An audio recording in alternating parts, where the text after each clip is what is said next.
के मुशरिक और काफिर नबी से कहते थे, जिसका तू हमसे वादा करता है वो कब आएगी, यानी क़यामत।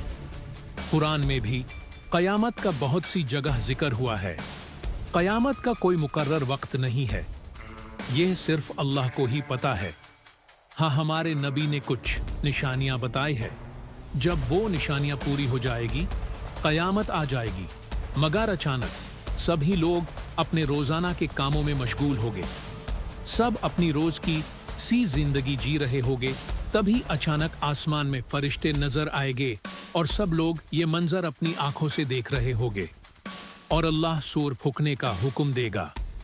एक फरिश्ता सूर फूंकेगा, जमीन फटने लग जाएगी, पहाड़ रेजा रेजा होकर बिखरने लगेगा, चांद सूरज बेनूर हो जाएंगे, तारे बेनूर होके एक एक करके गिरने लगेंगे, समुंदर का पानी खोलकर गर्म हो जाएगा, सब लोग भगने लग जाएंगे, सब लोग परेशान हो जाएंगे, कोई किसी जान की फिक्र नहीं करेगा, सभी अपने आप को बचाएंगे। अल्लाह मलाकुल मौत को हुक्म देगा, सबकी जान निकाल लो। इंसान, जानवर, चरिंद परिंद, सारी मखलूक को मौत आ जाएगी। यहाँ तक कि अल्लाह के 3 मुअज़्ज़िज़ फरिश्तों की भी जान निकाल ली जाएगी। फिर मलकुल मौत कहेगा, या अल्लाह, सबकी जान निकाल ली, अब बस मैं बाकी बचा हूँ। अल्लाह हुक्म देगा, मर जा। मलकुल मौत को भी मौत आ जाएगी। फिर अल्लाह इसराफील को उठाएगा और सूर फूंकने का हुक्म देगा। वो दोबारा सूर फूंकेगा। आदम से लेकर लास्ट में मरने वाला सब अपनी कब्रों से उठकर मैदान महशर की तरफ चलने लगेंगे। काफिर कहेंगे, हमें किसने हमारी आरामगाहों से उठा दिया। नेक लोग कहेंगे, ये वो दिन है जिसका हमारे नबी ने हमसे वादा किया था। सब लोग परेशान हाल, पसीने में भीगे हुए, प्यास की शिद्दत से बेहाल होंगे। सूरज 10 गुना ज्यादा गर्म होगा। सब परेशान होकर अपने बाबा आदम के पास जाएंगे और कहेंगे, आप अल्लाह से हमारे लिए सवाल करो। बाबा आदम माफी मांगेंगे और कहेंगे, या अल्लाह मेरी जान बचा। सब मूसा अलैहिस्सलाम के पास जाएंगे, उनसे भी यही कहेंगे। तब मूसा अलैहिस्सलाम भी माफी मांगेंगे और कहेंगे, या अल्लाह तुझे तेरी मेरी दोस्ती का वास्ता, मेरी जान बचा। सब ईसा अलैहिस्सलाम के पास जाएंगे। ईसा अलैहिस्सलाम कहेंगे, या अल्लाह, मैं अपनी माँ मरियम का भी सवाल नहीं करता, तू मेरी जान बचा। सब मोहम्मद मुस्तफ़ा अलैहि वस्सलाम के पास जाएंगे और कहेंगे, आप अल्लाह से हमारे लिए सवाल करिए। अल्लाह का अर्श हाजिर होगा, आप अल्लाह के हुजूर हाजिर होगे और अल्लाह उनको मकाम महमूद अता करेगा। आप अल्लाह को सजदा करेंगे और अल्लाह की तारीफ बयान करेंगे। अल्लाह कहेगा, मेरे महबूब, मांग तो जो मांगेगा मैं दूंगा।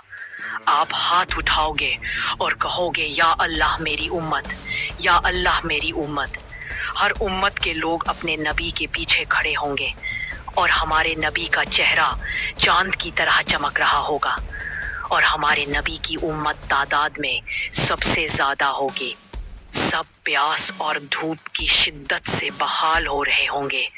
अल्लाह 8 किस्म के नेक लोगों को अर्श के साये में जगह देगा और नबी अपने हाथों से आब कौसर पिलाएंगे। जो एक बार पिएगा उसे दोबारा प्यास नहीं लगने की। क़यामत का एक दिन 1000 सालों से भी बड़ा होगा। पूरे मैदान में नफसा नफसी का आलम होगा। बस मेरे नबी कह रहे होंगे, या अल्लाह मेरी उम्मत।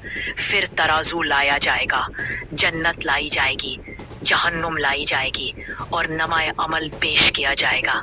सबके नेकी और गुनाह को तोला जाएगा। किसी की नेकी ज्यादा होगी, उनको उनका अमाल सीधे हाथ में दिया जाएगा। वो खुश हो जाएंगे, उनके लिए जन्नत लिख दी जाएगी। कुछ लोग जिनके गुनाह ज्यादा होंगे, उनको उनका अमाल उल्टे हाथ में दिया जाएगा।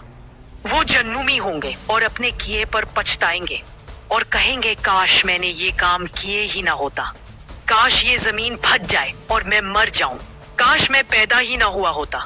काश मैं मिट्टी होता। अब कयामत का आखिरी मरहला यानी पुल सिरात का रास्ता सबको पार करना होगा। कुछ लोग बिजली की तेजी से पुल सिरात को पार करके जन्नत में चले जाएंगे। कुछ लोग चालकर उसे पार करेंगे। कुछ लोग आराम आराम से अटक अटक कर उसे पार कर देंगे, पर जो बदकार लोग होंगे वो उस रास्ते को पार नहीं कर पाएंगे और नीचे जहन्नुम में गिर जाएंगे। जन्नती लोग वो हैं जिन्होंने अल्लाह के बताए रास्ते पर जिंदगी गुजारी। वो जन्नत के बागात में खुश होंगे। कुछ औरतों को बिना कपड़ों के जलाया जाएगा। वो दुनिया में बेहाई करती थी, पर्दे के हुक्म को नहीं मानती थी। कुछ लोगों के मुंह में खून भरा होगा। वो दुनिया में सूद खाते और गीबत करते थे। कुछ लोगों का साइज बहुत छोटा होगा। वो दुनिया में तकब्बुर करते थे। कौन कौन जहन्नम में हमेशा रहेगा और कौन इसे बाहर निकालकर जन्नत में दाखिल किया जाएगा।